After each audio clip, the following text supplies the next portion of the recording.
përmendet edhe çështjen e cekët, çështjen e pagave. A jeni ju dakord që një gjyqtari dhe një prokurori të rritet rroga 1.600 euro dhe prokurorëve të SPAK dhe gjyqtarëve të GJK 3.100 euro? Sipas kërkesës së tyre. Nuk është qeveria jonë që ka vendosur këtë sistem që ka vendosur Edi Rama. Për qëllime për të patur një prokurori politike, Edi Rama shpalli në të pagurin, jo të Shqipërisë, në të pagurin zyrtar të drejtësisë në të gjithë vendet e Ballkanit, Artur Troplinin apo Pojen e Skapit,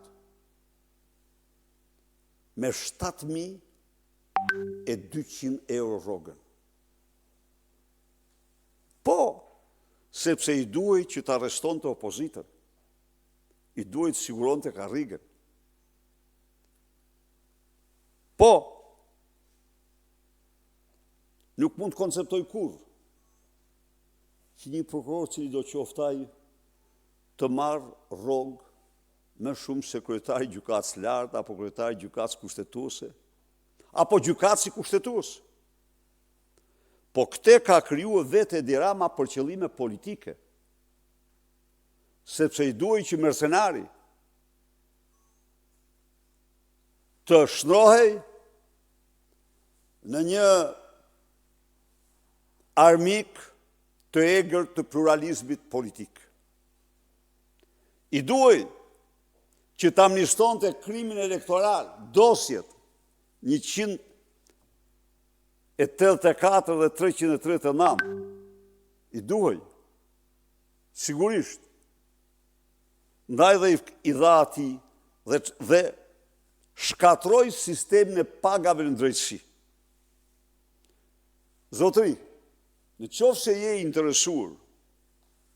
je interesuar, merr pak aktivitetin e task forces kundër korrupsionit në vitin 2007-2008, 2 vite, dhe krahasoje me 2 vitet e Dumanit. Absolutisht është i trefisht. 300% me madhe goditja e korrupsionit. Qoftë në çështje të dërguara në gjykat, qoftë në çështje të gjykuara dhe dënuara nga gjykata. Po për këtë merr lexo raportet e Departamentit të Shtetit të vitit 2009, 2010, 2011. Nxirri, aty ke. Aty ke shifrat. Pse? Dumani ka qenë, po si mbyllte do të dosjet. Si ishte task force. A ishte task force. Aty kishte agent tatimor, agent doganor, agent shërbimit informativ, antar të policisë kriminale. Dhe Dumani nuk i mbyllte dot, siç bën tani. Jo.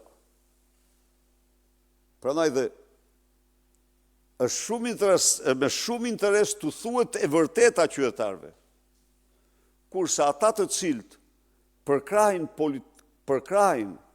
prokurori politike, ata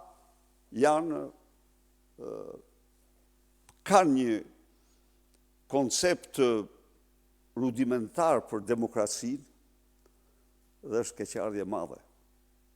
Prokuroria politike nuk mund të përkrahet kur, sepse prokuroria politike është absolutisht e destinuar të dështojë në mënyrën më të sigurt.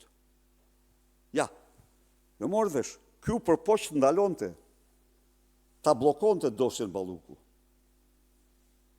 Dhe i lëshoj ati mrapa një fjalë që të ruje pak atë kokën tane. Po, ja tha këtë. Imagjinon ti tani? Të thot, në vend se ti thot të përgëzoj për këtë dhe me një herë, më thapë, ki kujtes kokën. Nuk jam vend të flasim për të, se është qytetarët janë fed up. Zoti Berisha, me që jemi tek drejtësia, sot është dita ndërkombëtare të drejtave të njerëzit. Si e shihni ju gjendjen e të drejtave të njerëzit në Shqipëri? Faleminderit. Sot, drejtat e njeriut në Shqipëri janë të ngjashme ose identike me të drejtat e njeriut në diktaturat autoritare. Sot liria e fjalës është në satrin e narkoshtetit. Mediat janë në 90% të kontrolluara nga qeveria. Sot, për të vrarë lirinë e fjalës, përdoren mjete nga më të sofistikuarat, përdoren rrjete nga më mafiozet, por duhet themi se gjithçka fillon me fjalën, me lirinë e fjalës. Sot, burgjet shqiptare janë burgjet me nuk përqindjen më të lartë në botë të paraburgosurve. Përqindjen më të lartë në botë të paraburgosurve. Pra të qytetarëve që asnjëri nuk meriton të jetë në burg. Të padenuar. Janë të padenuar. 70% e të burgosurve në burgjet e Shqipërisë janë të padenuar. Kur diktatura komuniste nuk ka patur këtë përqindje. Jo, nuk ka patur këtë përqindje. Sot, qytetarët shqiptarë, si të konkludoi në hearing dhe Kongresi i Shteteve të Bashkuara, nuk kanë humbur të drejtën e procesit ligjor. Drejtësi e vonuar është drejtësi e munguar. Për të zbardhur një vendim, gjyqtari i duhen qytetari për të marrë një vendim të zbardhur i duhen 1300 ditë. Një gjyqtar sot ka gjerë në 1000 vendime të pazbardhura. 1000 vendime të pazbardhura. Të merë. Vetëm drejtësi nuk është.